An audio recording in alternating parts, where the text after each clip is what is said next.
Buenos días, apreciables alumnos. Esta es la tercera sesión de la materia Lenguaje, Pensamiento y Realidad. Y bueno, el tema que voy a abordar el día de hoy es relación entre pensamiento y lenguaje. Comenzaremos con las metas, que son explorar las teorías fundamentales que abordan la relación entre lenguaje y pensamiento, identificando cuáles son sus principales aportaciones. Analizar la influencia del lenguaje en el desarrollo cognitivo a través de los enfoques psicológicos y lingüísticos. Comprender el papel del lenguaje interior como herramienta en la evocación y estructuración del pensamiento. Evaluar la hipótesis de Sapir-Whorf y su implicancia en el entendimiento de cómo el lenguaje puede moldear la percepción de la realidad. Definir el concepto de lenguaje como signo del pensamiento y su papel en la comunicación humana. Examinar las contribuciones de Piaget sobre el pensamiento representacional y formal y cómo estas teorías se relacionan con el lenguaje. Investigar la perspectiva de Vygotsky sobre el lenguaje interior y su relevancia en el proceso de aprendizaje y el desarrollo personal. Analizar la hipótesis de Sapir-Whorf y sus implicaciones para el relativismo lingüístico en diferentes culturas. Reflexionar sobre el lenguaje como vehículo del pensamiento, considerando su función en la formulación y organización de ideas. Y bien, los temas que vamos a abordar o los temas y subtemas que abordaremos será relación entre el lenguaje y pensamiento. El primer subtema es el lenguaje, signo del pensamiento. El segundo, Piaget, pensamiento representacional y pensamiento formal. Vygotsky, el lenguaje interior. Hipótesis Sapir-Whorf, el relativismo lingüístico. El lenguaje como vehículo del pensamiento. Y finalmente el lenguaje interior para evocar. Y bien, comenzando con el primer tema, que es la relación entre el lenguaje y pensamiento, les voy a dar una breve introducción. Y bueno, dice acá que el tema de la relación entre el lenguaje y pensamiento ha sido objeto de estudio y debate en diversas disciplinas, incluyendo la psicología, la lingüística y la filosofía.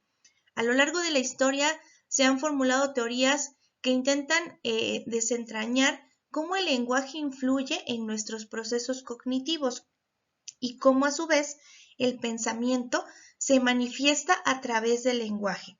Este análisis se centra en diferentes enfoques que exploran la conexión entre dos fenómenos, desde la perspectiva de Piaget y su teoría del desarrollo cognitivo hasta las ideas de Vygotsky sobre el lenguaje interior, así como la hipótesis de Sapir-Whorf que propone un relativismo lingüístico. Este tema 4, que es relación entre el lenguaje y pensamiento, dice que la relación entre el lenguaje y pensamiento es un campo de estudio fundamental en la psicología, la lingüística y la filosofía. A lo largo de la historia, diversos teóricos han explorado cómo el lenguaje no solo refleja pensamientos o el pensamiento, sino que también lo moldea y lo influye de maneras profundas. Bien, el primer punto es el primer tema, el lenguaje, signo del pensamiento. Dice que el lenguaje es considerado un signo del pensamiento, ya que actúa como un medio a través del cual se expresan y se comunican las ideas. Desde la perspectiva semiológica, el lenguaje se compone de signos que representan conceptos y realidades. La capacidad de articular pensamientos a través del lenguaje permite la comunicación y el intercambio de ideas, así como la construcción de significados compartidos en una comunidad. Esta relación hace que el lenguaje no solo sea un vehículo de expresión, sino también un elemento crucial en la formación y articulación del pensamiento. Y es que, bueno, todos en realidad, como ya les había comentado anteriormente, si nosotros decimos, o si yo, por ejemplo, digo taza, ¿verdad? Inmediatamente en nuestra mente se dibuja el símbolo o la forma de una taza en general, ¿no? Puede haber muchas tazas, muchas tazas, muchas formas, muchos tamaños, pero hay un concepto general, ¿verdad? Y bueno, voy a ocupar una que tengo aquí a la mano, ¿verdad? Tengo, ahí se ve, tengo esta taza, ¿verdad? Que es, simplemente es un recipiente que contiene o que puede contener cierta cantidad de líquido, pero tiene una característica en particular que la hace única, que es esta asa, ¿no? Entonces, normalmente cuando pensamos en una taza, pues imaginamos algo que puede ser similar a un vaso, pero que tiene una asa, y eso la hace que se convierta en una taza, ¿no? Por lo menos para la mayoría de las personas. Entonces, creamos una serie de signos, símbolos a las que agregamos obviamente más información, y que esa información nos va pues a crear o a generar más ideas, ¿no? Lo vamos razonando en nuestra mente, y una vez que lo tenemos razonado en nuestra mente, ¿verdad? Lo empezamos a transmitir por medio del lenguaje. Bien, dominar esta capacidad de comunicación le permite a cada individuo expresar el mensaje que desea transmitir de un modo en particular. Es importante mencionar que el resto de los animales también tienen sus propios métodos para comunicarse, pero en este caso hablaremos del lenguaje como característica humana. Bien, en el siguiente punto es el tema 4.2, Piaget, pensamiento representacional y pensamiento formal. Y bueno, Jean Piaget fue un psicólogo suizo conocido por su trabajo en el desarrollo cognitivo infantil. Formuló una teoría que divide el desarrollo del pensamiento en varias etapas. Dos de estas etapas son el pensamiento representacional y el pensamiento formal, que es el que vamos a enfocarnos en este tema, ¿sale? Cada una caracterizada por diferentes habilidades cognitivas y formas de entender el mundo. Vamos a comenzar con el pensamiento representacional. Y dice acá que el pensamiento representacional se desarrolla en la etapa preoperacional, que abarca aproximadamente de los 2 a los 7 años. En las etapas preoperacionales, los niños comienzan a utilizar símbolos y representaciones para comprender el mundo.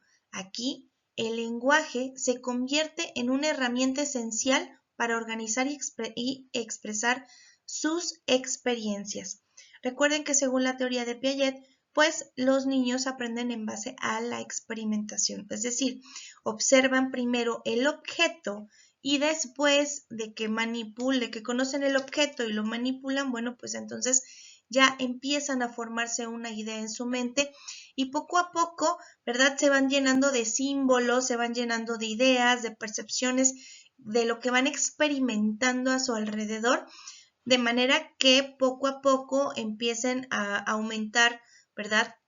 Esos símbolos, ese vocabulario, y hasta que pase un tiempo determinado y tengan suficiente para empezar a formar ideas, ¿no? Pues no sé, puedo decirles acá de que yo a lo mejor le doy estas, no sé, unas tijeras a un niño, ¿verdad? No la puedo enfocar, aquí tengo unas tijeras a un niño, el niño pues las manipula, las puede mover, le puedo dar una hoja de papel, enseñarle qué sirve para recortar, empezar mostrarle, ¿verdad?, cómo se recorta. El niño obviamente va a tomar el papel, lo va a intentar, probablemente no le salga bien desde el principio, pero ya conoció el objeto que fueron las tijeras, conoció el objeto que fue el papel, manipuló los objetos, se creó un simbolismo en su mente y empezó a razonar qué es eso, por qué existe, cómo funciona, recordar el nombre de qué son tijeras, ¿sí? Entonces, bueno, pues esto es como que durante esas primeras etapas, que es esa representación de objetos, esa parte preoperacional. ¿Por qué? Porque antes de que literalmente operemos, ¿verdad? O hagamos ciertas cosas, ¿verdad? Pues tenemos que comprender el mundo o tratar de comprender el mundo, ¿no? Bien. Entonces, les tengo dos ejemplos. El primer ejemplo dice: un niño utiliza una caja de cartón como si fuera un coche. Aunque no tiene las características físicas de un coche, el niño representa el objeto a través de su imaginación, mostrando su capacidad para simbolizar y crear representaciones mentales. Entonces, bueno, en la imagen podemos ver al niño, ¿verdad?, que está jugando a que la caja que trae de cartón es un coche de verdad. ¿Por qué? Porque seguramente papá y mamá ya lo sacaron a pasear en un coche real, ¿no? Entonces, de esa manera, ¿verdad? Él simboliza y representa lo que es la figura de un coche y además, creó una representación mental de ella y creó, ¿verdad? En esa caja representó ese cochecito, ¿no? Entonces, es una forma magnífica en la que se permite que los niños dejen a volar su imaginación y su creatividad, ¿verdad? En el ejemplo número 2 dice: un niño que juega a la cocina imita las acciones de cocinar utilizando utensilios de juguete. Cuando no están realmente cocinando, están representando la actividad de manera simbólica, lo que indica un entendimiento básico de roles y funciones a través de la representación. Y fíjense cómo, bueno, le permiten a esta niña imitar a mamá que está en la cocina, ¿verdad? Que a lo mejor, supongamos, está preparando un pastel o algo parecido, y cómo sostiene la jarra y empieza a vertir en el recipiente, ¿verdad? El líquido que contiene la jarra. Y bueno, esto es parte del desarrollo de los niños y es bien importante. Y me recuerda a un niño que tuve la oportunidad de conocer en su momento, que precisamente, no sé, ya tenía por ahí de los, no sé, más o menos como unos 6, 7 años. Y recuerdo que tenía mucha torpeza motriz, por ejemplo, ¿no? Y no conocía en cuanto a su lenguaje, le costaba trabajo comunicarse, porque lo tuvieron muy sobreprotegido en casa y no le permitían expresar su creatividad y manipular objetos. Entonces, recuerdo que iban a hacer iban a limpiar un recipiente o algo así, y el chiste es que el niño le pidieron que por favor virtiera un poco de detergente líquido o de champú líquido a otro recipiente y bueno, pues todo mundo, por lógica digo, muchos de los recipientes ahora tienen unas tapitas como un abre fácil, ¿verdad? Y cuando vamos a vertir el líquido que está dentro del recipiente, pues o sea, para la mayoría de las personas es lógico o pensamos que es lógico porque ya lo hemos vivido, ya lo hemos experimentado, que pues vas a vertir el recipiente o vas a inclinar el recipiente del lado contrario de la tapita que acabamos de abrir que está pegada en el recipiente. Entonces, resulta que el niño nunca le habían permitido hacer esa manipulación tan simple, ¿no? Entonces, en vez de vertirlo del lado correcto, del lado donde es más lógico que pueda salir fácilmente líquido, pues lo empieza a vertir del lado contrario. De hecho, cuando se le estaban dando indicaciones, no era capaz de comprender lo que se le estaba indicando, de comprender el diálogo de las indicaciones, precisamente por esa falta de experiencia, ¿verdad? Porque lo tuvieron muy sobreprotegido y no le permitían, pues, manipular o hacer otras actividades que niños de su edad ya estaban acostumbrados a hacer. Bien. el siguiente es el pensamiento formal. O sea, según Piaget, en la etapa de las operaciones formales, recuerden que la anterior, la representacional, es la preoperacional. O sea, es el conocer los objetos, el hacer los símbolos en nuestra mente antes de operar. Entonces, llegamos al pensamiento formal y es la etapa de operaciones formales, que se inicia alrededor de los 11 años y puede continuar en la adolescencia y la edad adulta. Los individuos desarrollan la capacidad de pensar de manera abstracta y lógica. En este nivel, el lenguaje permite la formulación de hipótesis y la resolución de problemas complejos, ampliando así la capacidad de razonamiento. Pueden manejar conceptos complejos y entender relaciones más allá de lo concreto. Incluso, bueno, pues nosotros, ¿verdad? Estamos, ya podemos decirlo que en una edad adulta y seguimos aprendiendo, seguimos generando hipótesis, seguimos teniendo esa capacidad y seguimos desarrollando más bien esa capacidad de razonamiento y eso es excelente. Y bueno, para este ejemplo, más bien tengo dos ejemplos. El primero es un adolescente que puede resolver problemas matemáticos complejos como ecuaciones cuadráticas, demuestra pensamiento formal al aplicar operaciones abstractas y seguir reglas lógicas para llegar a una solución. Evidentemente, para que este adolescente o esta chica, ¿verdad?, que vemos en la pizarra resolviendo ecuaciones matemáticas o fórmulas químicas o físicas, pues ya pasó por todo un proceso, ¿verdad?, en el que tuvo que aprender una serie de información, símbolos, experimentar y hacer muchas cosas, ¿verdad?, para poder llegar a un razonamiento de esa magnitud. Entonces, que ese vendría siendo el formal. Luego, en el número 2, en el ejemplo 2, un estudiante elabora un ensayo sobre la justicia social utilizando teorías filosóficas y conceptos abstractos. Está empleando el pensamiento formal.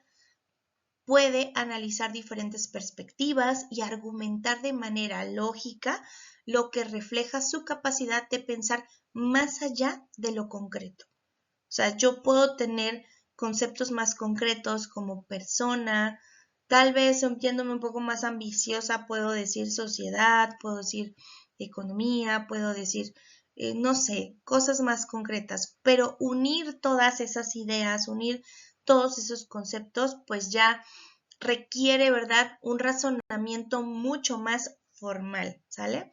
Y bueno, pues por eso tenemos a la chica ahí, ¿verdad?, con esos destellos acá pensando cómo elaborar un buen ensayo.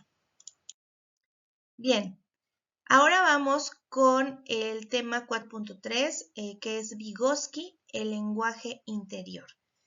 Y la teoría de Vygotsky está muy interesante porque precisamente Vygotsky dice que nosotros no nada más es el lenguaje, ¿verdad?, que expresamos y que una tercera, otras personas nos escuchen e interactúen con nosotros, sino que primeramente tenemos un lenguaje interior. Y bueno, pues vamos a ver de qué se trata. Entonces, Lev Vygotsky enfatizó el papel del lenguaje en el desarrollo del pensamiento a través de su concepto de lenguaje interior. Para Vygotsky, el lenguaje no solo es un medio de comunicación social, sino también una herramienta de pensamiento que permite a los individuos autorregularse y reflexionar sobre sus propias ideas, ¿sí? Y es que en ese proceso de autorregulación, entonces, yo, por ejemplo, puedo pensar que, no sé, quiero hablar con alguien, quiero decirle algo importante, a lo mejor estoy molesta con una persona y no sé cómo actuar. Entonces de repente nos quedamos así como que pensando, híjole, ¿cómo se lo digo? ¿Cuál es la mejor manera de expresarlo? ¿Qué puedo hacer para obtener obviamente esperando un buen resultado, o obtener lo que yo quiero, o no lo sé, ¿no? Dependiendo del contexto. Y entonces hacemos un manejo de autorregulación. Digo, no, mejor se lo digo de una manera más tranquila, porque si se lo digo enojada, pues tal vez pueda obtener un resultado negativo o no conveniente. Entonces, autorregulo mi persona, ¿verdad? Y reflexiono sobre mis ideas para encontrar la mejor forma de expresarlo, de comunicarlo, ¿sí? Entonces, este lenguaje interno es fundamental para la resolución de problemas y la planificación, ya que permite a las personas estructurar y organizar su pensamiento de manera efectiva. En la perspectiva de Vygotsky, el habla interna es monológica. De alguna manera, la dimensión expresiva del habla interna constituye una manifestación de los estados más profundos de la conciencia.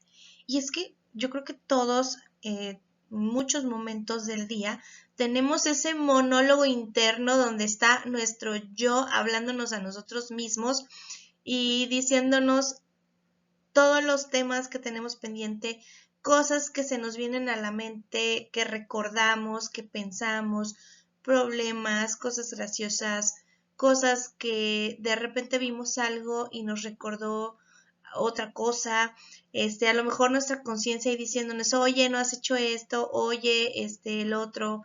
Entonces, tenemos esa vocecita interna que está ahí, ¿no? Y a veces se manifiesta, como dice aquí, de los estados más profundos de nuestra conciencia. Dice acá que el lenguaje interior ha sido objeto de estudio desde el comienzo de la historia de la filosofía. En él se adentró precisamente uno de los autores más importantes de la psicología occidental, Vygotsky. El pensamiento de este autor cambió por completo la concepción de la psique humana. Para ello, se centró en trabajar el lenguaje, haciendo énfasis en el desarrollo de los efectos y en la comprensión sistemática de la psique. Dice acá, del lenguaje exterior al lenguaje interior. La explicación de Vygotsky sobre el lenguaje interior se basa en la existencia de tres formas diferentes de expresar el habla. La primera es el discurso interno o discurso social. Luego tenemos el discurso egocéntrico o discurso privado. Y por último tenemos el discurso interno. Parece pues que para Vygotsky el habla interna es la experiencia de hablarse a sí mismo en silencio.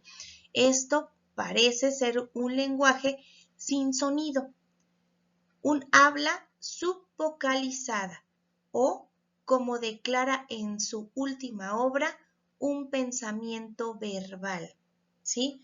Entonces, lo importante de esto, dice acá, es esa discusión, ¿verdad? Es esa discusión interna que tenemos nosotros, ¿verdad? Ese discurso privado que nos hacemos a nosotros mismos. Entonces, él habla de esa experiencia de hablarse a sí mismo en silencio, de verdad. Tenemos en la imagen, ¿verdad? Una chica que evidentemente no está dormida, ¿no? Inclusive su expresión facial nos dice que está relajada, interiorizando, pensando, meditando, reflexionando en alguna cosa, ¿verdad? Bien, entonces, Vygotsky vio el discurso privado como el vínculo entre el discurso social comunicativo temprano y el discurso interno maduro.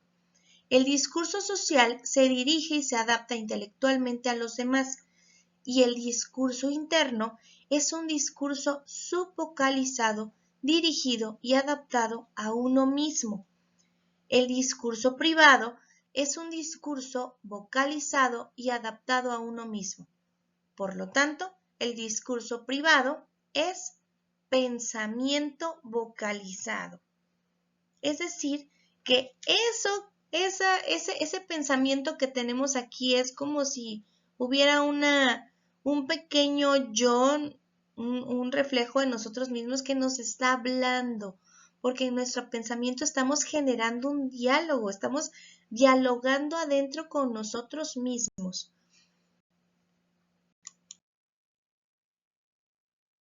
El lenguaje interno para Vygotsky. Dice, el autor define el lenguaje interno como una formación especial en cuanto a su naturaleza psicológica. Se trata para Vygotsky de una forma especial de actividad verbal, con sus propias características y que mantiene una compleja relación con otras formas de actividad verbal.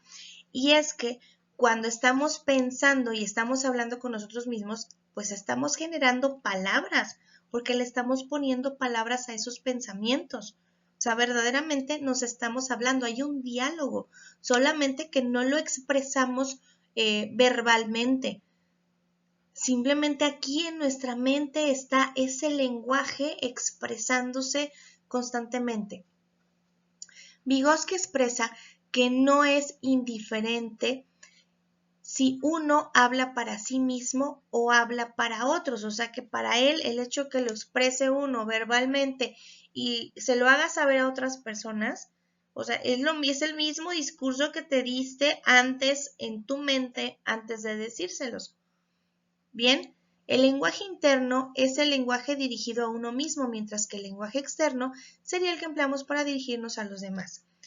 Parece claro que esta diferencia radical y fundamental entre las funciones de uno y otro tienen consecuencias en la naturaleza estructural de ambas funciones verbales. Y, por ejemplo, tenemos aquí en la imagen, ¿verdad?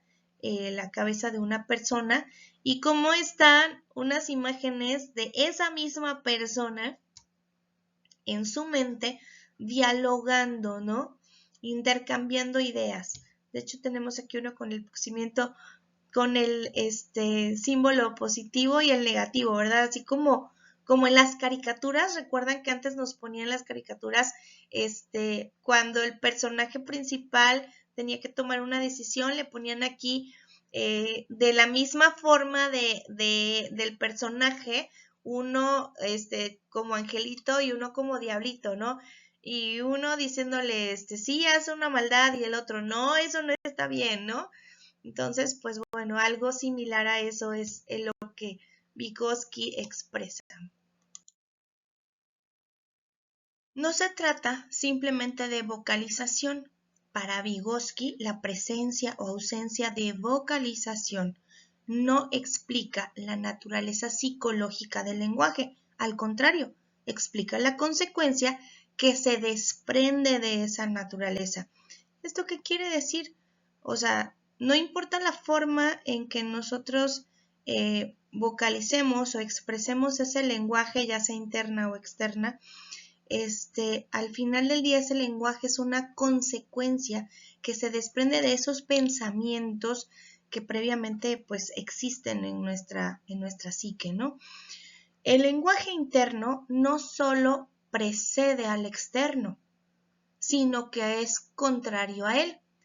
El lenguaje externo es el proceso de transformación del pensamiento en palabra, explica el autor. También su materialización y objetivación. El lenguaje interno, por su parte, es un proceso que va de fuera hacia adentro, un proceso de evaporación del lenguaje en el pensamiento. Y bueno, esto suena tal vez un poco enredado, pero al final del día, ¿verdad? En Vygotsky se basaba mucho en la importancia de la socialización. Entonces, al nosotros escuchar a otras personas, su lenguaje, su diálogo, a percibir ciertas situaciones, objetos y cosas de nuestro alrededor, todo eso lo convertimos en pensamientos y esos pensamientos se vuelven lenguaje. Primeramente un lenguaje interno y posteriormente un lenguaje externo. La dimensión expresiva del lenguaje interior. La dimensión expresiva del lenguaje se manifiesta también en el discurso interior. Sin embargo, como es lógico, hay un mismo sujeto emisor y receptor del mensaje. Esto es, el fenómeno mantiene un carácter de monólogo.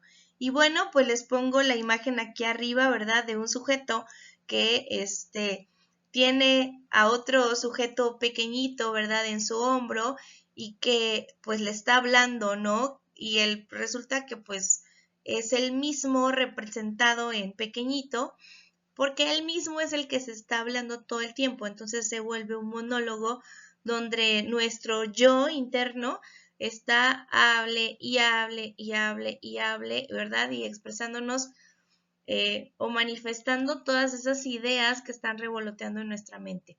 Vygotsky enfatiza que el lenguaje interior está más cargado de sentido. Esto es, remueve todos los aspectos de la conciencia asociados a esa idea y esa experiencia no tiene en sí naturaleza de diálogo, sino que es holística y total.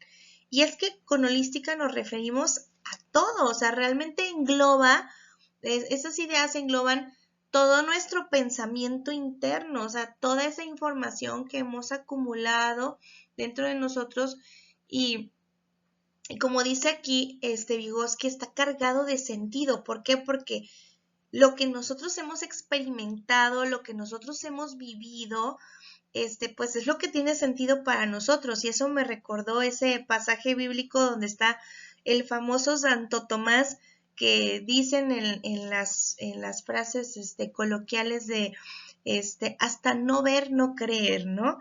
Es decir, que la verdad es que los seres humanos por naturaleza creemos un poco más y nos hace más sentido lo que hemos experimentado. Bien, esto se relaciona con una de las características del lenguaje interior según Vygotsky, al ser él mismo sujeto, emisor y receptor. En el lenguaje interior se elimina el sujeto y se mantienen los predicados, pues la persona conoce el sujeto de su predicado. ¿Por qué? Porque sabe perfectamente que está hablando de sí mismo.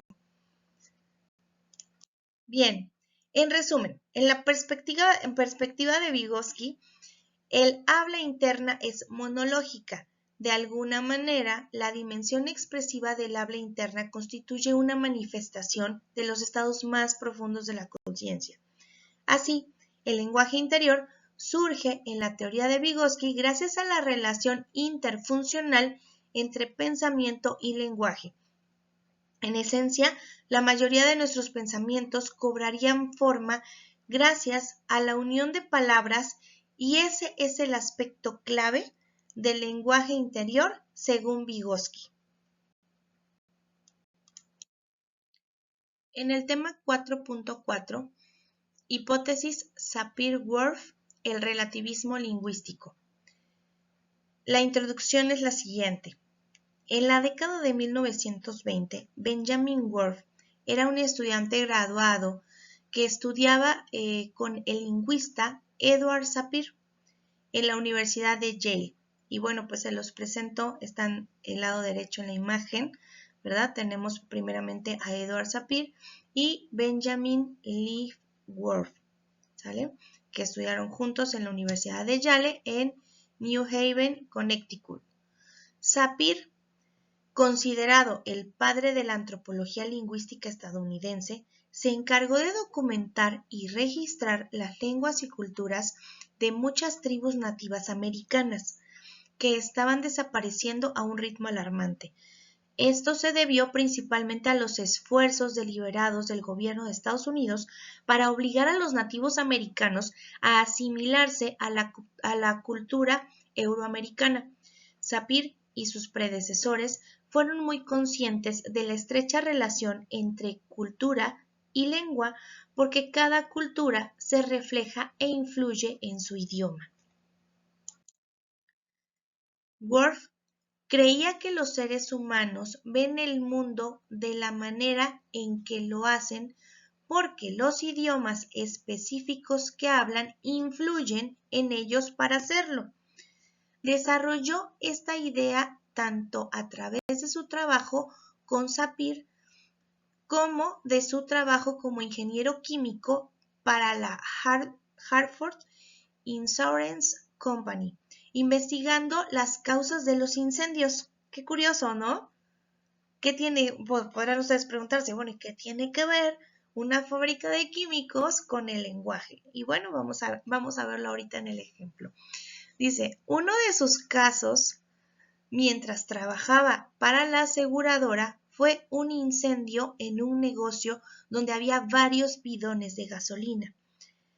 Los que contenían gasolina estaban rodeados de señales que alertaban a los empleados de ser cautelosos a su alrededor y evitar fumar cerca de ellos. Los trabajadores siempre fueron cuidadosos alrededor de esos tambores. Por otro lado, en otra zona se almacenaban bidones de gasolina vacíos, pero ahí los empleados eran más descuidados. Alguien arrojó un cigarrillo o encendió cerillas en uno de los tambores vacíos. Se encendió en llamas e inició un incendio que quemó el negocio hasta los cimientos. Worf teorizó que el significado de la palabra vacío implicaba para el trabajador que nada, y lo pongo entre comillas, nada, estaba ahí para ser cauteloso, por lo que el trabajador se comportó en consecuencia. Desafortunadamente, el tambor de gasolina vacío, ¿verdad? Y se los pongo entre comillas, vacío, aún puede contener humos o vapores o gases, ¿verdad? Que residuos de gases tóxicos de la gasolina, ¿verdad? Que son más inflamables que el propio líquido. Y bueno, no sé si ustedes lo sepan o si alguna vez han tenido la oportunidad de tener una capacitación contra incendios o con los bomberos. Yo sí tuve alguna vez esa oportunidad y nos decían, nosotros pensábamos, ¿verdad?, que era muy riesgoso el líquido que contienen los tanques de gas o de gasolina. Pero recuerdo que el jefe de bomberos nos comentaba y nos decía, no, están equivocados, dice, es más seguro que vaya una, no sé, una pipa, ¿verdad?, de gasolina llena o de gas líquido, precisamente porque están en estado líquido, ¿no? Ya a menos que tengan un accidente y se desparrame líquido y pues haya por ahí algo que tone fuego, como por ejemplo, que el vehículo, ¿verdad?, tenga un cortocircuito y empiece a prender, bueno, eso sí puede generar un incendio, ¿no? Pero da tiempo de a lo mejor hacer algo.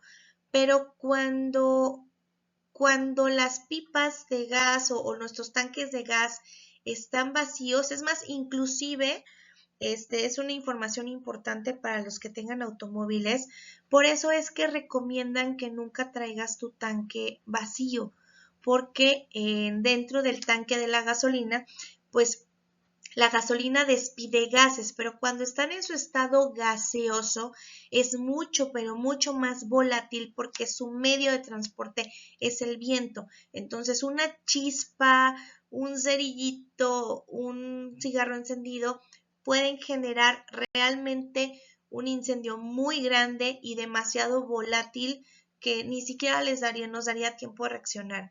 Entonces, aquí lo interesante con el lenguaje, y según la teoría de Worf, ¿sí?, es que los trabajadores simplemente vieron el letrero de que pues el tanque estaba vacío y decía vacío, ¿sí?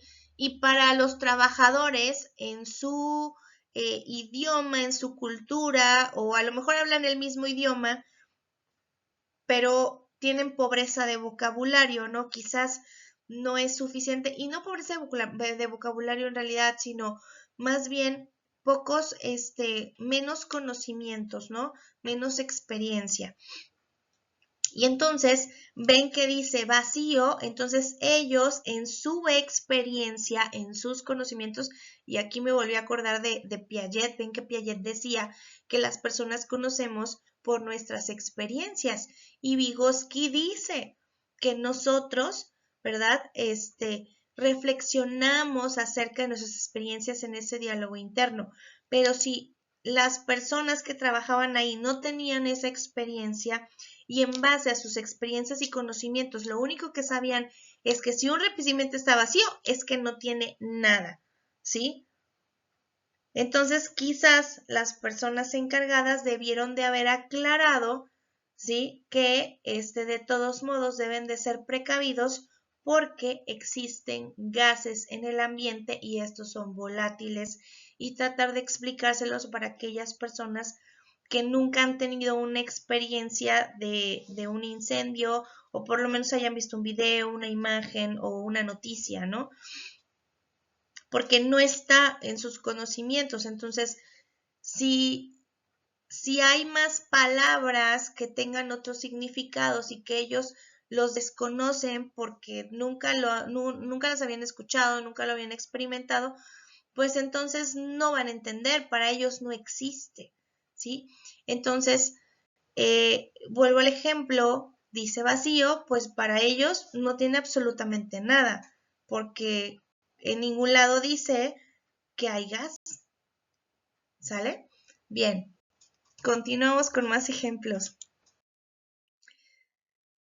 Entonces, dentro de lo que es la hipótesis de Sapir-Whorf, el relativismo lingüístico, dice que la hipótesis Sapir-Whorf o relativismo lingüístico sostiene que la estructura y el vocabulario de una lengua influyen en la forma en que sus hablantes perciben y conceptualizan el mundo. Según esta teoría, el lenguaje no solo describe la realidad, sino que también la configura. Esto explica que diferentes lenguas puedan llevar a diferentes formas de pensar y entender experiencias, sugiriendo que el pensamiento es, en cierta medida, modelado por el lenguaje que utilizamos. Y bueno, pues es que esto también es una situación cultural de acuerdo a la teoría o a la hipótesis de Sapir-Whorf, ¿sale? Y vuelvo a repetir, la hipótesis de Sapir-Whorf o relativismo lingüístico sostiene que la estructura y vocabulario de una lengua van a influir en la forma en que sus hablantes perciben y conceptualizan el mundo. Pero bueno, vamos a continuar para que esto quede un poquito más claro. Los estudios de Whorf en Yale involucraron trabajar con lenguas nativas americanas, incluyendo Hopi. El idioma Hopi es bastante diferente del inglés en muchos sentidos. Por ejemplo, veamos cómo trata el idioma Hopi con el tiempo. Las lenguas y culturas occidentales ven el tiempo como un río fluyente en el que estamos siendo arrastrados continuamente lejos de un pasado, a través del presente y vamos hacia el futuro. Entonces ellos lo representan por medio de lo que conocen, por su cultura, por su mundo, que es la naturaleza. Entonces ustedes traten de imaginarse a esos indios americanos, ¿verdad? Y el río fluyendo y ellos filosofando, ¿verdad? En su mente acerca del tiempo, que para ellos lo representan, ¿verdad? Como ese río que fluye. Bien, nuestros sistemas verbales reflejan ese concepto con tiempos específicos para el pasado, presente y futuro. Pensamos en este concepto del tiempo como universal, que todos los humanos lo ven de la misma manera. Nosotros podemos pensar que porque a nosotros nos enseñaron lo que es el pasado, el presente y el futuro, todas las personas lo entienden de la misma manera, pero resulta que no. Un hablante Hopi tiene ideas muy diferentes y la estructura de su lengua refleja y da forma a la forma en que piensa sobre el tiempo. La lengua Hopi no tiene tiempo presente, pasado o futuro. En cambio, divide el mundo en lo que Whorf llamó los dominios manifestados y no manifiestos. ¿Qué queremos decir con esto? Bueno, el dominio manifestado trata del universo físico, incluyendo el presente, el pasado inmediato y el futuro. Y ojo, dice aquí, el pasado inmediato, es decir, lo que acabo de hacer hace 5 minutos, hace 1 hora, hace 2 horas, tal vez hoy en la mañana, ¿sí? O sea, el pasado inmediato que es más tangible, que me consta, que acaba de suceder, ¿sale? Y ese futuro, pues también inmediato, ¿no? Algo de, ahorita voy a terminar de grabar mi clase y la voy a subir a la plataforma. Es un futuro inmediato, ¿no? Más tangible, más real. El sistema de verbos utiliza la misma estructura básica para todos ellos. El dominio no manifiesto involucra el pasado remoto, o sea, no sé, a lo mejor lo que hice cuando tenía 5 años, ¿sale? Hace mucho, mucho tiempo, ¿no? El pasado remoto y el futuro, ¿sí? Que a lo mejor yo esté pensando en cómo voy a pasarla de viejita y ni siquiera sé si voy a vivir, ¿no? Así como el mundo de los deseos, el pensamiento y las fuerzas de la vida. El conjunto de formas verbales que tratan este dominio son consistentes para todas estas áreas y son diferentes de las manifestadas. Además, no hay palabras para horas, minutos o días de la semana. Los hablantes nativos Hopi a menudo tenían grandes dificultades para adaptarse a la vida en el mundo de habla inglesa cuando se trataba de estar a tiempo, y lo pongo entre comillas porque le decían a un Hopi, oye, es que tienes que estar a tiempo, y ellos así como de, ¿qué es tiempo? Tiempo no existe para mí en mi vocabulario, nunca ha existido, o sea, no había una palabra en el lenguaje de los Hopi que significara tiempo, o sea, no había nada parecido. Entonces, pues simplemente no tenían la capacidad de entender, aunque trataran de explicárselos, les costaba mucho trabajo. ¿Sale? Estar a tiempo para el trabajo o cualquier evento. Simplemente no es como habían sido condicionados para comportarse con respecto al tiempo en su mundo Hopi, que siguió las fases de la luna y los movimientos del sol.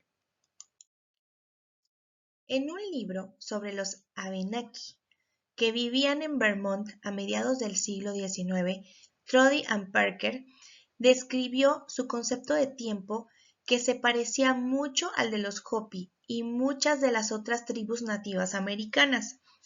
Llamaron a un día completo sueño y a un año se le llamó invierno. Cada mes se refería como luna y siempre comenzaba con una luna nueva. Un día indio no se dividió en minutos u horas. Tenía 4 periodos de tiempo: amanecer, mediodía, atardecer y medianoche. Cada estación fue determinada por la brotación u ojeado de las plantas, el desove de los peces o el tiempo de acometida de los animales. La mayoría de los indios pensaban que la raza blanca había estado corriendo como conejos asustados desde la invención del reloj.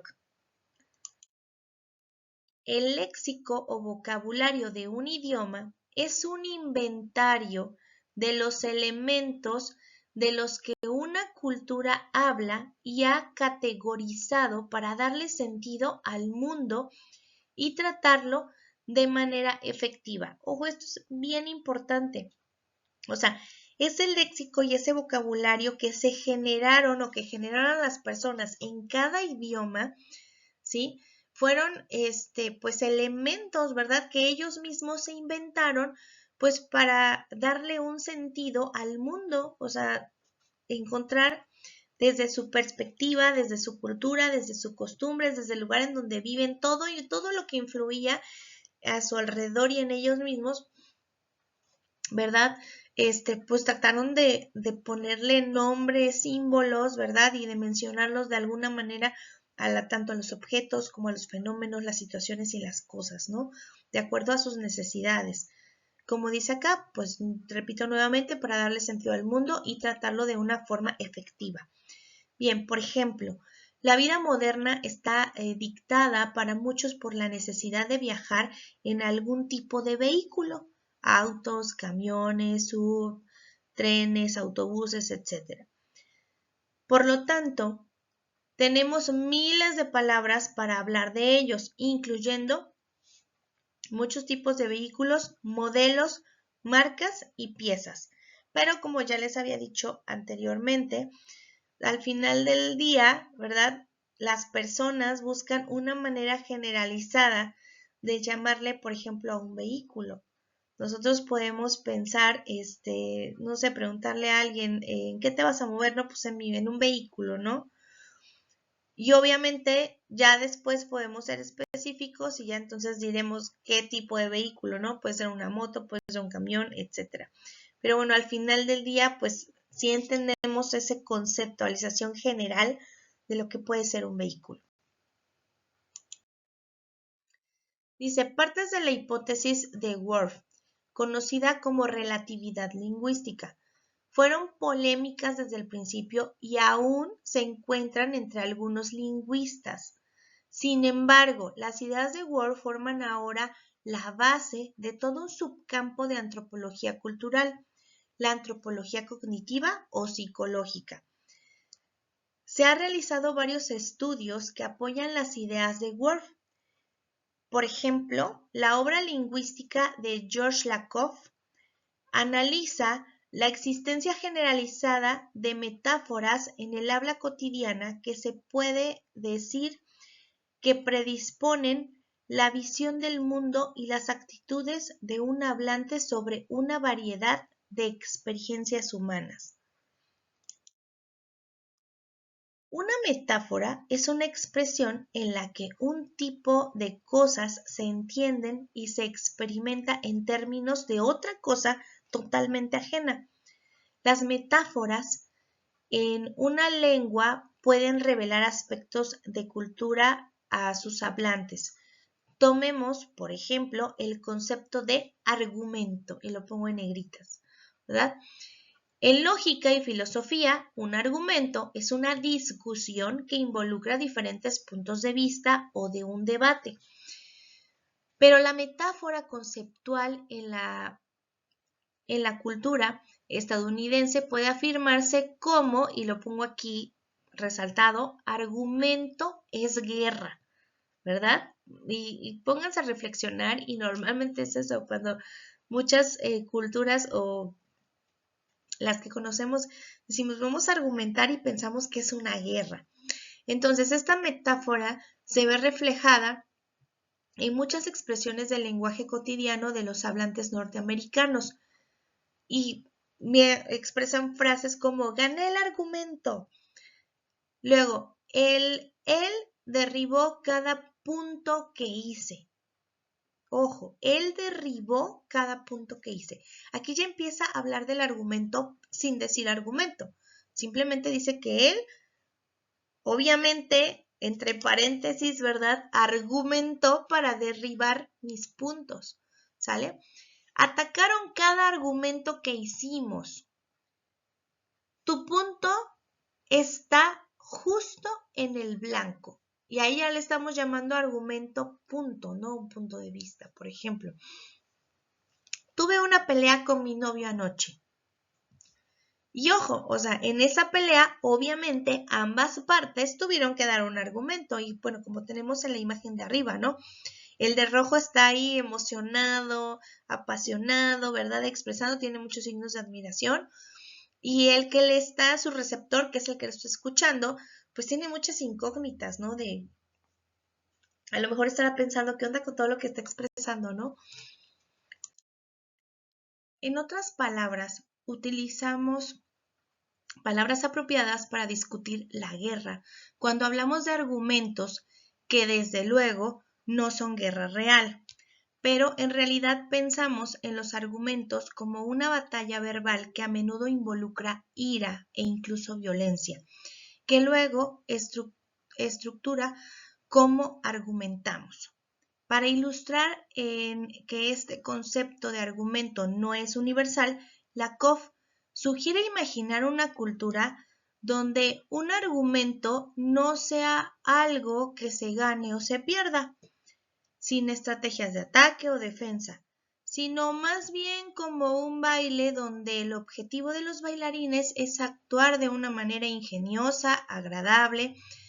No se produciría ira ni violencia, ni siquiera sería relevante para los hablantes de esa lengua, porque la metáfora de esa cultura sería argumento es danza. Estaría genial, ¿no creen?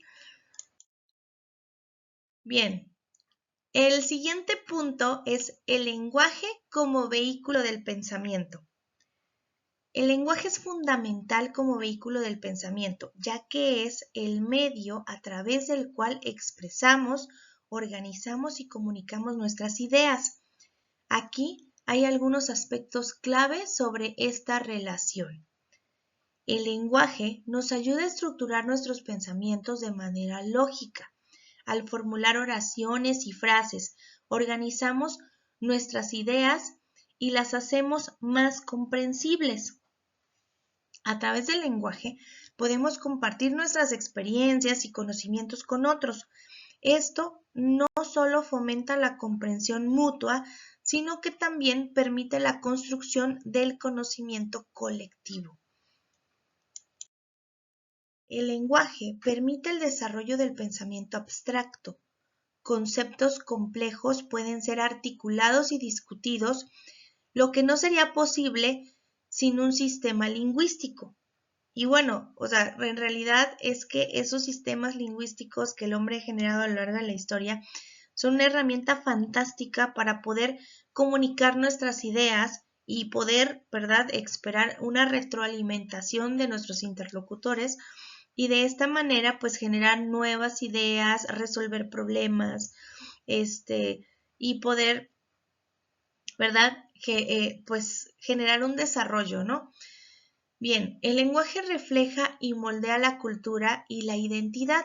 Diferentes idiomas y dialectos ofrecen diversas formas de ver el mundo y esto afecta cómo pensamos sobre la realidad. ¿Por qué? Porque a lo mejor yo desde mi experiencia, mi perspectiva, tengo ideas preconcebidas, pero probablemente pueda llegar otra persona a expresarme sus ideas, intercambiamos ideas entre los dos y quizás entonces de esa forma cambie mi percepción o mi concepción de la forma que anteriormente había visto las cosas. Ahora que he intercambiado información, pues ahora las puedo ver de una forma diferente, ¿no? El lenguaje refleja y moldea la cultura y la identidad. Diferentes idiomas y dialectos ofrecen diversas formas de ver el mundo y esto afecta cómo pensamos sobre la realidad. La adquisición del lenguaje en la infancia está íntimamente ligada al desarrollo cognitivo.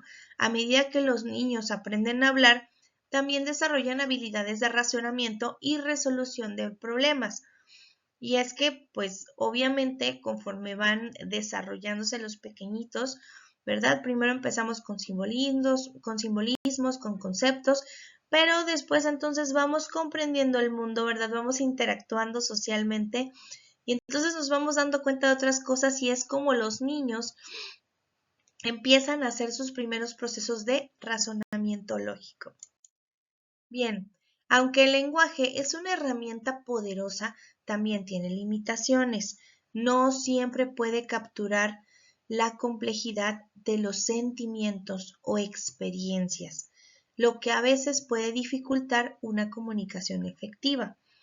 En resumen, el lenguaje no solo es un medio de comunicación, sino también un elemento esencial en la forma y expresión del pensamiento humano. Entonces, bueno, tenemos aquí el dibujo de una persona, ¿verdad?, que está pensando y se empieza a expresarlo por medio del lenguaje lo que está pensando y bueno, pues ahí vienen una serie de pequeños vehículos, ¿verdad?, donde trata de expresar todo lo que está pensando. Bien, el punto 6, que me parece que es el último, el lenguaje interior para evocar. ¿A qué nos referimos con evocar? Bien, dice el concepto del lenguaje interior se refiere al diálogo que mantenemos con nosotros mismos, una forma de pensamiento que puede influir en nuestras emociones, decisiones y comportamientos. Ese lenguaje interior es la voz interna que cada persona tiene y que puede manifestarse en forma de palabras, imágenes o sensaciones, algo similar a lo que decía Vygotsky. Es una herramienta cognitiva que utilizamos para reflexionar, planificar y resolver problemas. Entonces, el lenguaje interior es también un recurso poderoso para la evocación de recuerdos y la gestión de nuestras emociones. Al permitir que las personas verbalicen sus pensamientos y sentimientos, el lenguaje interior ayuda en procesos de reflexión y autocomprensión. Este proceso de evocación no solo facilita el recuerdo de experiencias pasadas, sino que también puede influir en la toma de decisiones y en la forma en que se enfrentan situaciones futuras. Y es que cuántas veces no hemos estado de repente perdidos en nuestros pensamientos y evocamos un recuerdo, ¿sí? A lo mejor resulta que se nos presentó una dificultad y en nuestros recuerdos quizás tenemos por ahí presentes que no lo pudimos resolver o que a lo mejor al final lo resolvimos de alguna manera que quizás no fue la mejor, pero ahorita a lo mejor tal vez en el presente tengamos otra opción. Entonces evocamos ese recuerdo, evocamos eso y esos recuerdos, ¿verdad? Que tuvimos en experiencias pasadas, pues nos van a influir, nos van a ayudar. Vamos a suponer que en experiencias pasadas intenté aprender a manejar y no pude, entonces a lo mejor actualmente se me ocurre que pues mejor voy a contratar a un maestro de manejo, ¿verdad? Y todos esos recuerdos, el día que yo intente tomar un coche y empezar a manejar, pues voy a evocar esos recuerdos de cuando lo intenté y no pude, de lo que me pudo haber enseñado después el maestro y después, ¿verdad?, tener el valor de resolver esa situación de manejar un automóvil y poder llegar a mi destino, ¿no? Y bueno, pues obviamente esa es una decisión que se tome en base a eso que evocamos. Bien, la función del lenguaje interior sirve para, ¿o para qué nos sirve? En primer lugar, es autoconocimiento. Facilita la introspección, permitiéndonos comprender nuestras emociones y motivaciones. En segundo lugar, la toma de decisiones. Ayuda en el proceso de evaluación de opciones y consecuencias, guiando nuestras elecciones. En el tercer punto, motivación y autoafirmación. Frases motivacionales que pueden ser utilizadas internamente para reforzar la confianza y la autoestima. El lenguaje interior puede tener un impacto significativo en nuestro estado emocional. Un diálogo interno negativo puede llevar a la ansiedad y a la baja autoestima, mientras que un lenguaje positivo puede fomentar la resiliencia y el bienestar.